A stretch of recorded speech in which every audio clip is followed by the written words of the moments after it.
آپ کو بتائیں گے فیصل آباد میں online fraud network کے گرفتار ملزمان 5 روزہ جسمانی ریمانڈ پر NCCI کے حوالے کر دیا گیا ہے۔ ابتدائی تفتیش کے مطابق ہنی ٹریپ کے ذریعے بلیک میل کر کے پیسے وصول کیے جاتے تھے، خاتون ظاہر کر کے تصاویر بھیجتے اور اس رات پر کیمرے پر خاتون سے بات بھی کروائی جاتی تھی، اور جب لوگ ہنی ٹریپ میں پھنس جاتے تو پھر ان کو بلیک میل کر کے رقم وصول کی جاتی تھی۔ بات کریں گے bureau chief Geo news Lahore Raees Ansari صاحب سے۔ رئیس انصاری صاحب، کس طرح سے نیٹ ورک آپریٹ کر رہا تھا اور کتنی رقم بٹور چکا تھا اب تک؟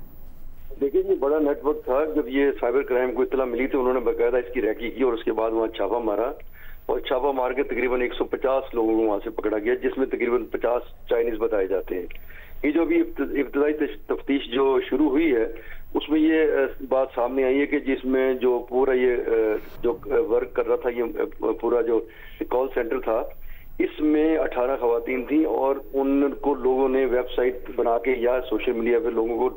لڑکی بن کے بات کرتے تھے، پھر ان سے وہ جب اصرار کرتے کہ جی اگر لڑکیاں تو سامنے ہیں تو انہی لڑکیوں میں سے ایک لڑکی سے ان سے کیمرے پہ بات کروا دی جاتی تھی۔ پھر اس طرح وہ ہنی ٹریپ میں آ جاتے تھے، اور جب کوئی ایسی نازیبہ تصاویر ان کے ہاتھ ان کی لگ جاتی تھی، وہ بلیک میل کر کے ان سے پیسے لیے جاتے تھے۔ یہ ابھی ابتدائی تفتیش میں آیا سامنے۔ اور دوسرا یہ کاروبار کا ان کا طریقہ یہ تھا کہ مختلف ناموں سے جو مختلف یورپین ملکوں کے ناموں سے ویب سائٹ کا کاروبار بنائے ہوئے تھے، اور لوگوں کو بھی وہاں لے کر آتے تھے،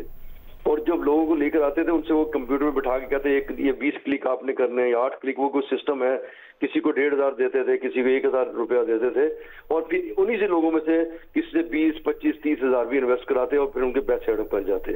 دوسرا ایک اور طریقہ تھا کہ جو ویب سائٹ پہ انہوں نے آن لائن کاروبار شروع کیا تھا، اس میں لوگوں کے پیسے انویسٹ کراتے اور بینکوں میں لاکھوں روپے بھی آتے تھے۔ ایک شخص نے غالباً 8 لاکھ بھی بھیجے، اور جب جو ہی وہ پیسے بھیجتا تھا وہ ویب سائٹ غائب ہو جاتی تھی اور بندے یہ غائب پیسے لے کے ہڑپ کر لیتے تھے۔ اور سب سے دوسری اہم بات ہے کہ یہ جو جگہ تھی، پہلے یہ سامنے آیا تھا کہ سابق چیئرمین فیسکو جو تحسین عوان ہے، یہ ان کی جگہ ہے، لیکن جب چھاپے مارنے کے دوران جو دستاویزات ہاتھ آئی ہیں ابھی